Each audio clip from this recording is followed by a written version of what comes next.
Hello everyone, कैसे हैं आप सभी। इस चैनल में सभी लोग का स्वागत है। तो आज के सेशन में हम डिस्कस करेंगे मिसलेनियस क्वेश्चंस जो कि एप्टीट्यूड में होता है। तो मिसलेनियस क्वेश्चंस हम एक चैप्टर से ना उठा के अलग अलग चैप्टर से उठाएंगे। ज़्यादातर प्रॉब्लम स्टूडेंट्स को, कैंडिडेट को मिसलेनियस में होता है क्योंकि अलग अलग चैप्टर्स के अलग अलग रूल्स रेगुलेशंस, उनके कॉन्सेप्ट फॉर्मूलेज होते हैं, तो ज़्यादा प्रॉब्लम होता है। लेकिन हम यहाँ पे एकदम आप देखिए, आपको पता चलेगा कि कितने इजी वे में मैं आपको यहाँ पे समझाऊंगी। तो लास्ट तक वीडियो ज़रूर देखना। अगर चैनल पे नए हो तो सब्सक्राइब, लाइक, शेयर, कमेंट जो भी है वो सब कर देना प्लीज़, ठीक है। तो हम अभी स्टार्ट करेंगे। मैंने ऑलरेडी लिख दिया है, please support me, I need your support, तो प्लीज़ सपोर्ट मी एवरीवन। तो फर्स्ट जो हमारा क्वेश्चन है, मिसलेनियस क्वेश्चन जो एक एक मार्क के आते हैं प्रीलिम्स के एग्जाम में, लेकिन इन मिसलेनियस क्वेश्चंस पे अगर आप मेन एग्जाम की बात करोगे तो उस पे ना DI बन रहे हैं, डाटा इंटरप्रिटेशन, जिसका फुल फॉर्म होता है। तो जैसे पाइप एंड सिस्टम्स हो गया, टाइम वर्क एंड डिस्टेंस हो गया, वेजेस हो गया, कंपाउंड इंटरेस्ट, सिंपल इंटरेस्ट जो इंटरेस्ट का टॉपिक है, पार्टनरशिप हो गया, इसके ऊपर भी क्या हो गए हैं, DIs पूछे जा रहे हैं। इसीलिए इसके कॉन्सेप्ट जो है आपको क्लियर करना बहुत ही ईजी है, ज़रूरी है, ईजी भी है और ज़रूरी भी है। और अगर प्री एग्जाम की बात करें तो प्री एग्जाम में देखिए सिंप्लीफिकेशन हो गया, DIs यानी कि DIs वगैरह जो हो गए, क्वाड्रेटिक हो गया, नंबर सीरीज हो गया, ये तो ऑलरेडी हर कोई कर लेता है। लेकिन आपको जो हर कोई करता है, अगर आप भी करोगे तो आप उनसे आगे कैसे निकलोगे। तो ज़्यादातर जो कैंडिडेट्स होते हैं वो इसमें ज़्यादा उनका कन्फ्यूज़न होता है, उनका नहीं कर पाते हैं वो। तो आपको अगर उनसे आगे जाना है तो आपको अरिथमेटिक का जो सेक्शन है उसको अपना कमांड बनाना ही है, तभी आप उनसे आगे आप जा पाओगे। इसीलिए अरिथमेटिक के क्वेश्चंस हम देखेंगे, तो प्लीज़ इस वीडियो को लास्ट तक ज़रूर देखना, बहुत ही अच्छे से इसको एक्सप्लेन करूँगी मैं।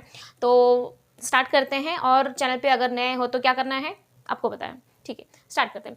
देखिए यहाँ पे टैब्स हैं, 1 2 3 3 क्वेश्चन हैं एंड अलग अलग चैप्टर से मैंने यहाँ पे लिए हैं तीनों भी क्वेश्चन। तो देखिए फर्स्ट क्वेश्चन क्या है, 3 टैप्स ABC, ये पाइप एंड सिस्टम का क्वेश्चन है ये।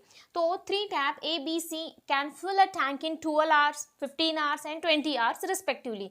यानी कि 3 नल है यहाँ पे, टैप यानी कि नल। तो तीनों नल क्या है, एक ही टंकी के बारे में बोला यहाँ पे, रिस्पेक्टिवली बोला है। किसी को 12, 15 यानी कि 20, यानी कि एक ही काम है, लेकिन हर किसी की कैपेसिटी अलग है। देखिए अगर मैं कुछ काम करती हूँ यहाँ पे, जो भी काम कर रही हूँ मैं, हो सकता है मैं 1 घंटे में वो 5 काम करूँ और वही काम आप 1 घंटे में 10 काम करो, उसी चीज़ को बनाने के लिए, जो भी काम हो आप, यानी कि आपकी इफिशियंसी ज़्यादा है मुझसे भी, इसीलिए आप ज़्यादा बना रहे हो, ठीक है। तो हर किसी की जो कार्य क्षमता है, जो कार्य करने का स्पीड होता है वो अलग अलग होता है, इसीलिए वो एक ही काम को हम अलग अलग समय में कर सकते हैं। हर कोई, सबका अलग अलग होता है। नहीं तो वही बात हो जाती, 60 मिनट में हर कोई जो है 100 क्वेश्चंस कर लेता, क्योंकि सबकी कैपेसिटी अलग है। तो 60 मिनट में कोई 50 करता है, कोई 40 करता है, कोई 100 करता है।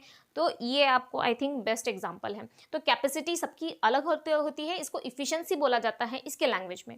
तो देखते हैं हम, तो एक ही काम को ABC 3 अलग अलग पर्सन है, तो A उसी काम को 12 घंटे में करता है, 12 घंटे में करता है। B 15 घंटे में करता है। C 20 आवर्स में। देखिए अभी मैं यहाँ पे जो इस चैप्टर्स का एक जो क्वेश्चन लिया है उसके मैं पूरे कॉन्सेप्ट यहाँ पे क्लियर करने वाली हूँ। ये केवल 3 क्वेश्चन नहीं है, ये 3 चैप्टर है, आप यही समझिए, ठीक है। तो देखिए यहाँ पे क्या बोला जा रहा है, देखिए मैं बता रही हूँ आपको। कोई भी एक काम है, यहाँ पे मैं 10 कर रही हूँ, मतलब 1 घंटे में, ठीक है।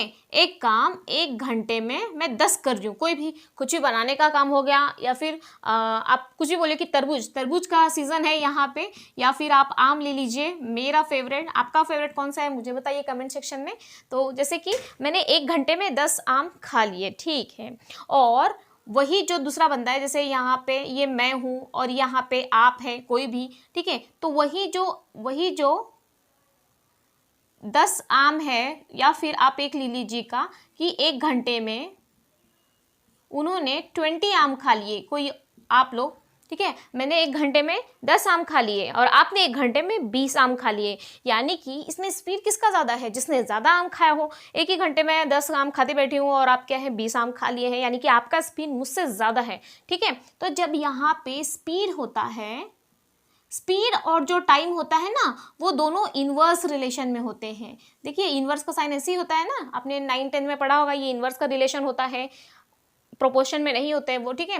तो ये क्या है, स्पीड और टाइम। देखिए यहाँ पे स्पीड जब आपको कम लगेगा, ठीक है, वहीं आपको टाइम ज़्यादा लगेगा। और अगर आपकी स्पीड ज़्यादा है तो आपको टाइम कम लगेगा। अब इसका सबसे बेस्ट एग्जांपल, ये तो आम की बात है, शायद आपको समझ में नहीं आया होगा, इसका बेस्ट एग्जांपल दूंगी मैं आपको। क्या दूंगी? देखिए, कोई भी एक जर्नी है, कहीं पे भी आप जा रहे हो तो वहां पे 100 जो मतलब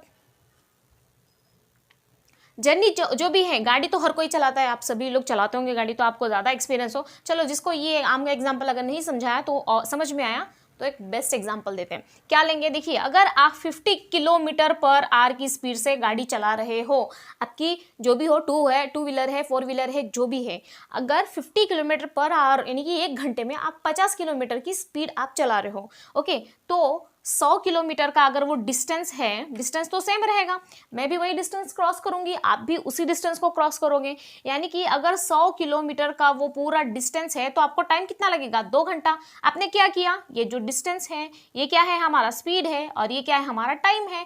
ठीक है, आई होप आपको समझ में आ रहा होगा, छोटा छोटा, क्योंकि यहाँ पे थोड़ा सा स्पेस कम है तो मैं एडजस्ट कर लेना। ठीक है, मैं जो बोल रही हूँ वो आप अच्छे से समझ लो। ये 50 किलोमीटर पर आवर से चल रही है, पर आवर जब भी दिया रहेगा तो आप समझिए कि वो स्पीड के बारे में आपको बोल रहा है। ठीक है, 50 किलोमीटर के हिसाब से यहाँ पे स्पीड है, ओके, और पूरा जो डिस्टेंस है, हमको जो डिस्टेंस कवर करना है वो 100 किलोमीटर है, ओके, 100 किलोमीटर, यानी कि अगर 1 घंटे में मैं 50 किलोमीटर जा रही हूँ तो पूरा डिस्टेंस तो 100 किलोमीटर है, तो मुझे टाइम कितना लगेगा? 2 घंटा।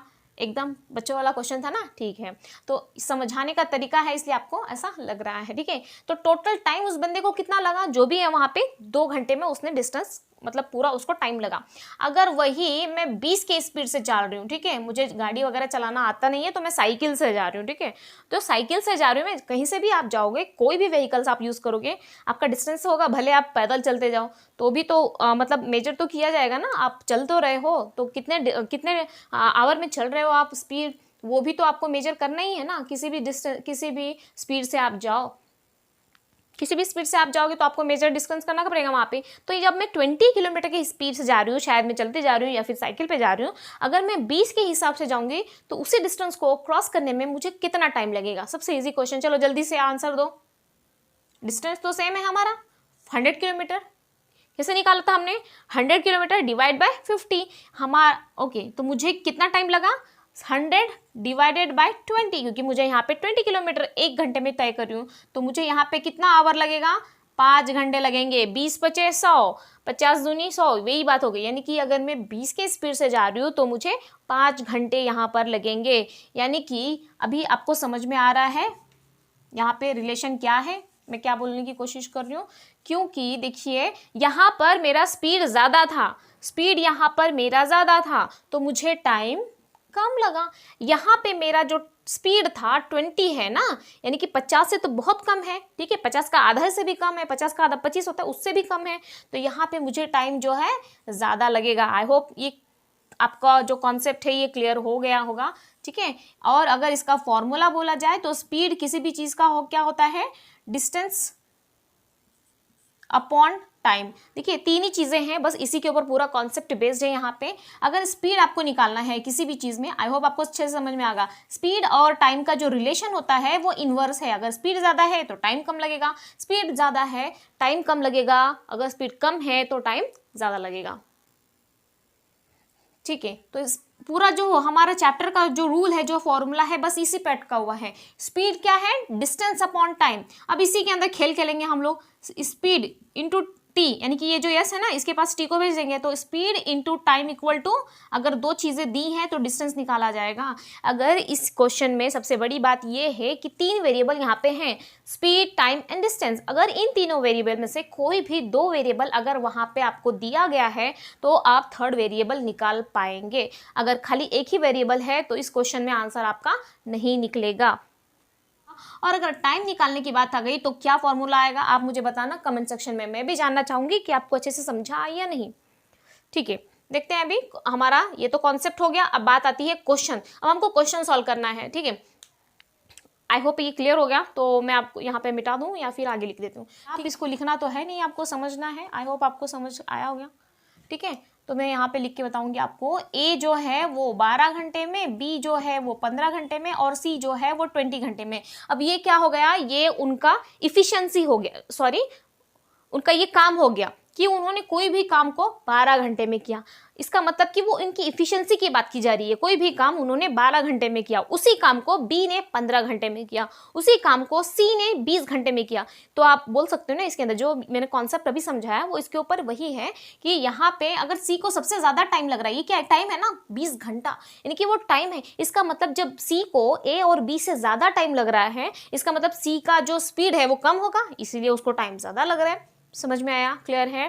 देखिए फिर अब हमको क्या करना है, इन तीनों का यहाँ पे एलसीएम निकालना है। अब एलसीएम क्या निकालेंगे, देखिए एलसीएम इन द सेंस कि कोई भी एक ऐसा नंबर जो तीनों के टेबल में आता होगा। अब एलसीएम हमको क्यों निकालने की जरूरत है, यहाँ पे कोई आपको काम दिया गया है क्या कि काम को हमको मेजर करना पड़ेगा ना, है ना। जब काम इन द सेंस कि आप जैसे डिस्टेंस मेजर करते हो, डिस्टेंस 100 किलोमीटर, 200, 500 जो भी है, यहाँ पे काम को आप डिस्टेंस समझिएगा, क्योंकि जब तक आप काम नहीं निकाल पाएंगे कि काम कितना है, 50 है, 100 है, 200 है, तब तक आप स्पीड कैसे निकालोगे, टाइम कैसे निकालोगे।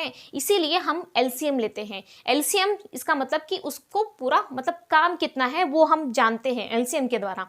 जब हम एलसीएम निकालेंगे, क्योंकि काम जो है वो तीनों के लिए एक ही काम है, अलग अलग नहीं है, तीनों के लिए एक ही काम है, लेकिन वो काम है कितना ये हमको जानना होता है, इसीलिए उसको जानने के लिए हम एलसीएम निकालते हैं। अभी एलसीएम कैसे निकालते हैं मैंने बता दिया। तीनों नंबर में जो भी नंबर कॉमन आए यानी कि ठीक है, तीनों में कॉमन आना चाहिए, बस उसी को एलसीएम लिखिए। ठीक है, यहाँ पे 60 आ जाएगा, यहाँ पे 12 25 60, 15 चौके 60, 20 त्रिका 60। ठीक है, आप करते जाएंगे, आपको प्रैक्टिस हो जाएगी, आपको समझ में आएगा। अब 12 का यानी कि 60 में मैं डिवाइड कर दूंगी तो 12 25 60 यानी कि 5 आ रहा है, तो ये 5 क्या आ जाएगा, ये इनकी इफिशियंसी हो जाएगी।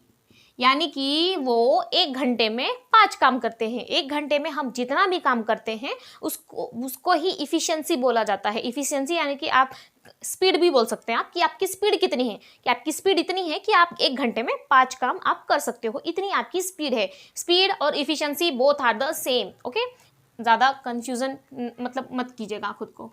अब 15 चौके 60, सिंपली क्या करना है, ये हमारा क्या है, डिस्टेंस है। यहाँ पे मैंने क्या बोला था आपको, पूरा काम यानी कि आपका डिस्टेंस है, ये डिस्टेंस है मेरा, और ये क्या है मेरा, ये क्या है, टाइम लग रहा है ना मुझे, 12 घंटे, 15 घंटे, 20 घंटे, तो ये मेरा टाइम है। तो मुझे क्या मिलेगा, यहाँ पे एस मिलेगा, स्पीड मिलेगा। यहाँ पे तीनों वेरिएबल का ही काम है, यहाँ पे distance upon time is equal to speed मिल जाएगा, और स्पीड को ही हम क्या बोलते हैं, इफिशियंसी बोलते हैं। तो इफिशियंसी यानी कि 1 घंटे में आप कितना काम करते हो उसको इफिशियंसी बोला जाता है। तो 12 25 60, तो यानी कि 1 घंटे में 5 इफिशियंसी हो गई मेरी। बी का कितना हो जाएगा, 15 चौके 60 यानी कि 1 घंटे में वो 4 काम करता है। अब सी का कितना हो जाएगा, 3 काम करता है। देखिए 1 घंटे में सबसे कम काम करता है, इसलिए उसको ज़्यादा टाइम लगा। देख रहे हो ना आप, कंपेरिजन समझ रहे हो, आपको क्लियर हो गया होगा। तो मैं इसको यहाँ पे मिटा देती हूँ, जगह कम है इसीलिए।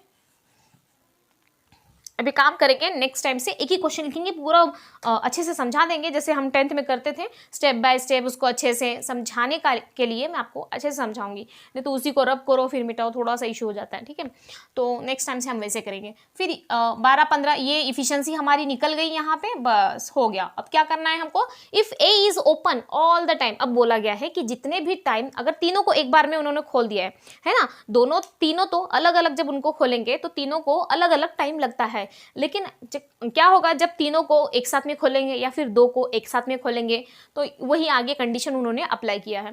तो बोल दिया है कि if A is open all the time, यानी कि ए को हम पूरे जितना भी टाइम वो टंकी भरता है, यहाँ पे टैप यानी कि भर रहा है, कुछ तो पानी भर रहा है, ओके, तो पूरा टाइम उसको हम ओपन रखेंगे। लेकिन जो B and C are open for 1 hour each alternatively यानी कि एक के बाद ए, समझ रहे हो आप, यानी कि जब फर्स्ट आवर होगा हमारा पहले घंटे में, तो ए और बी काम करेंगे, क्योंकि यहाँ पे बी को पहले लिया इसलिए हम यहाँ पे भी बी को पहले लेंगे। फिर उसके बाद फिर ए के साथ में कौन काम करेगा, सी काम करेगा। फिर ए के साथ में कौन काम करेगा, बी करेगा। फिर ए के साथ में कौन काम करेगा, सी करेगा। बस जब तक टंकी नहीं भरती है तब तक ये ए बी, फिर ए सी, ए बी, ए सी, ऐसे अल्टरनेटिव बेस पे काम करेंगे। यानी कि ए तो पूरे समय के लिए करेगा, लेकिन बी और सी जो है वो अल्टरनेटिव यानी कि एक दूसरे के बाद वो काम करेंगे। बहुत अच्छे समझा रही हूँ, ठीक है, तो प्लीज़ सब्सक्राइब किए बिना मत जाना। मैं आया, ओके। तो 1 घंटे में जब ए और बी काम करते हैं, मतलब इतना ही नहीं है, जब तक पूरा काम खत्म नहीं होता तब तक वो काम करेंगे, ठीक है। तो ए और बी 1 घंटे में, अगर हम सोचते हैं कि फर्स्ट घंटे में ए और बी पूरा काम कितना है हमारा 6, सॉरी 60 पूरा काम है हमारा, ठीक है।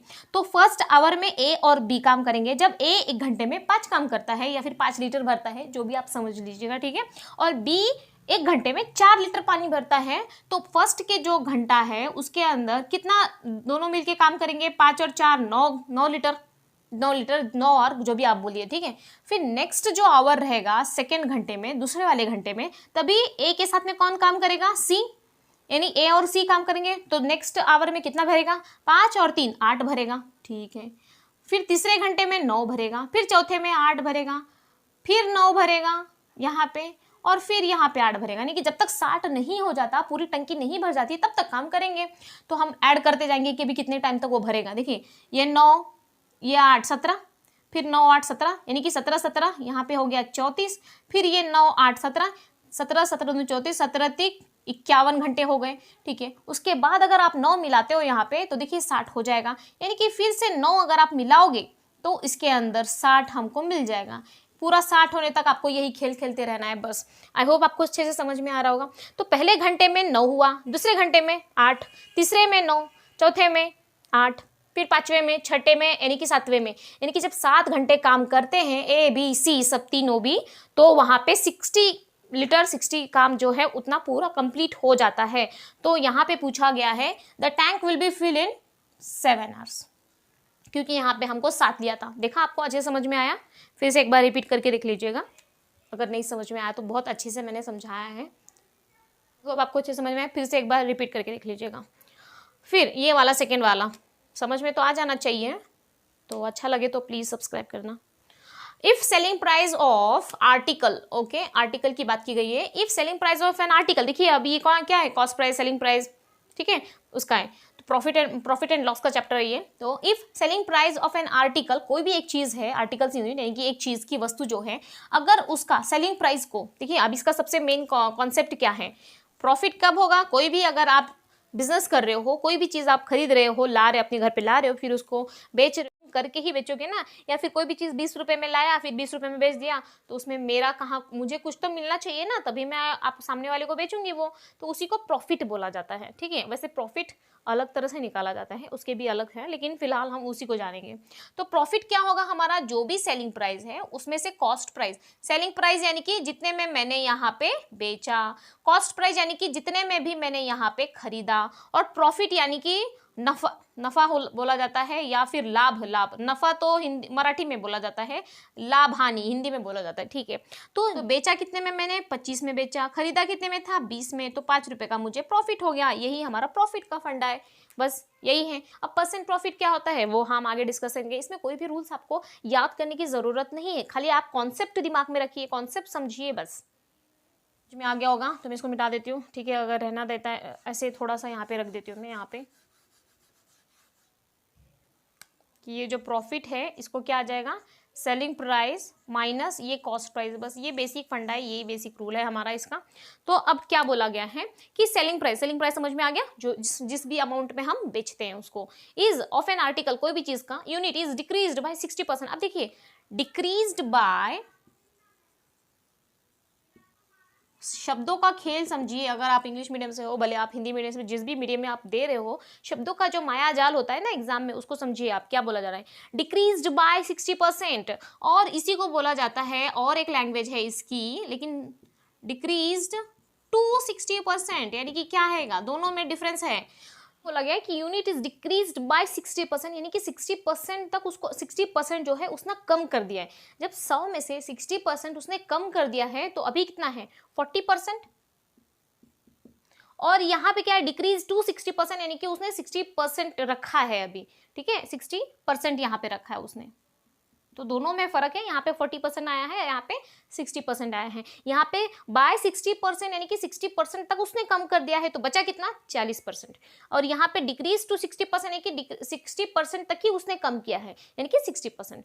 तो यहाँ पे आप अच्छे से क्लियर हो गया होगा। तो यहाँ पे क्या बोला है, if selling price of an article unit is decreased bye 60%, यानी कि 60% तक उसने कम किया है। इसका मतलब कि उसका जो सेलिंग प्राइस कितना हो गया अभी, 40%, या फिर आप 40% बाद में ले लेते हैं, हम 40-60 के हिसाब से लेंगे। If selling price of an article unit is decreased bye 60%, यानी कि कोई भी चीज 100 की थी, उसने क्या कर दिया 60% तक उसको डिक्लाइन कर दिया, यानी कि 40 आ गया। ठीक है, हम परसेंट बाद में देखेंगे, मैं यहीं पे लिख देती हूँ उसको, डिक्रीज्ड बाय, वो ज्यादा लंबा हो रहा है यहाँ पे। ठीक है, 100 में लिया था उसने, 60% तक उसने कम कर दिया, यानी कि वो बेचा कितने तक, सेलिंग प्राइस 40% तक कम कर दिया उसने, मतलब 40% तक में ही उसने बेच दिया। ठीक है, देन देयर इज 10% लॉस, यानी कि ये जो 40% है ना, जब 40% में कोई भी जब सेलिंग प्राइस है कितने में भी वो बेचना चाह रहा है, उसमें जो भी सेलिंग प्राइस है उसको उसने 60% तक कम कर दिया। जब 60% तक उसको, सपोज सेलिंग प्राइस उसकी, ये सेलिंग प्राइस है, ये क्या है हमारी सेलिंग प्राइस है। यहाँ पे जो सेलिंग प्राइस है आर्टिकल की, उसने क्या कर लिया 100 है हमने लिया अज्यूम, क्योंकि यहाँ पे सेलिंग प्राइस की, कॉस्ट प्राइस हम यहाँ पे पता नहीं है। ठीक है, तो सेलिंग प्राइस है वो 100 है, उसके बाद यहाँ पे जो 60 है 60% तक उसने कम कर दिया। जो 60% तक उसने कम कर दिया, तो अभी कितने में बेच रहा है वो 40% के हिसाब से, यानी कि सेलिंग प्राइस जो भी है वो 40% आप यहाँ पे समझ लीजिए। ये जो सेलिंग प्राइस है इतना कम कर दिया जितना भी है, कॉस्ट प्राइस अभी तक यहाँ पे नहीं बताया तो हम आगे निकालेंगे। तो 40% तक उसने किया। अब ये जो 40% के हिसाब से वो बेच रहा है, यहाँ पर भी उसको 10% का लॉस हो रहा है, यानी कि जब 10% का लॉस हो रहा है, 100 होना चाहिए था लेकिन 10% का लॉस हो रहा है, इसका मतलब कि ये क्या है 90% है। यहाँ पे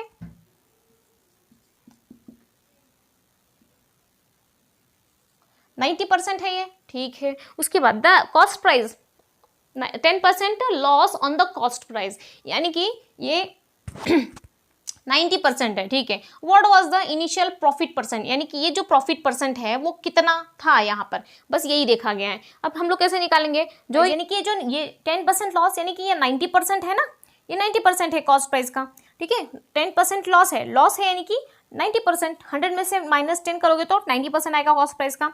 यानी कि अगर ये 90% है कॉस्ट प्राइस का, तो 100% ऑफ कॉस्ट प्राइस क्या हो जाएगा हमारा, तो कॉस्ट प्राइस आप 100% निकाल सकते हो, इसमें निकाल पाओगे। 100 क्रॉस में मल्टीप्लाई होता है, 100 × 40/90, ये हमारा कॉस्ट प्राइस हो गया यहाँ पे। ठीक है, ओके जब ये हमारा कॉस्ट प्राइस है और ये 100 हमारा सेलिंग प्राइस है, तो अब इसमें प्रॉफिट कितना मिल रहा है आप निकाल सकते हो।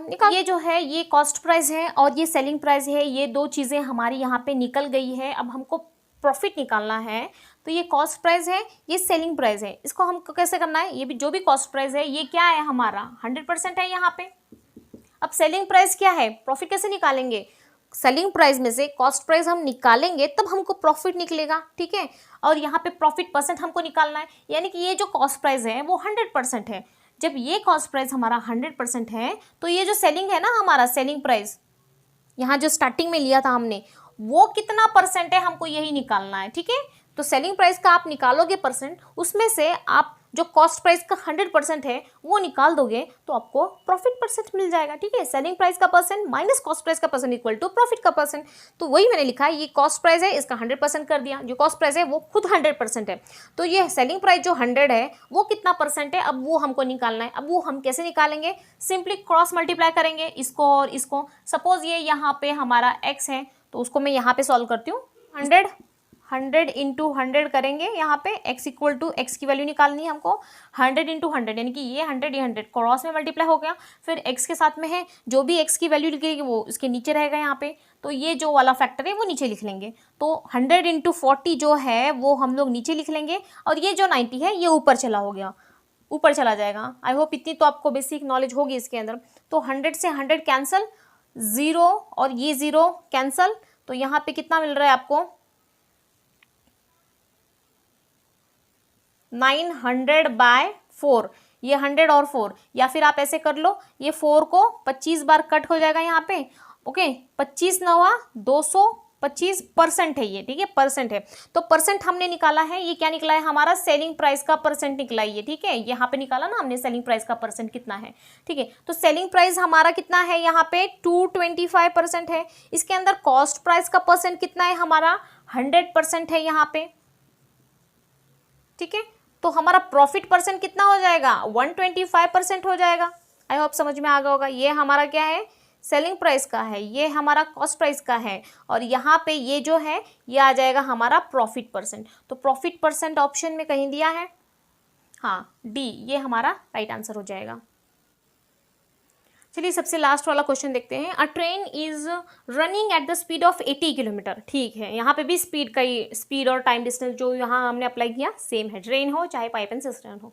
तो train is running at the speed of 80 kilometre per hour, एक okay, and covers at certain distance in 4.5 kilometre. मतलब डिस्टेंस यहाँ पे नहीं बताया, ठीक है, मैंने ऑलरेडी बताया था 2 वेरिएबल हमको चाहिए यहाँ पे, तो 2 वेरिएबल हमको कौन सा मिला है, एक तो स्पीड मिला है यहाँ पे, तो यहाँ पे स्पीड मिला है, दूसरा क्या मिला है हमको, टाइम मिला है, यानी कि टाइम मिला है, तो डिस्टेंस हम निकाल लेंगे, ठीक है ना। तो स्पीड कितनी है 80 किलोमीटर और डिस्टेंस कितना है 4.5 किलोमीटर, तो हम इसको 40 बना देंगे और इसको 9 बना देंगे, यानी कि जो हमारा डिस्टेंस है वो कितना है 360 किलोमीटर हमारा ये क्या है डिस्टेंस है, ठीक है।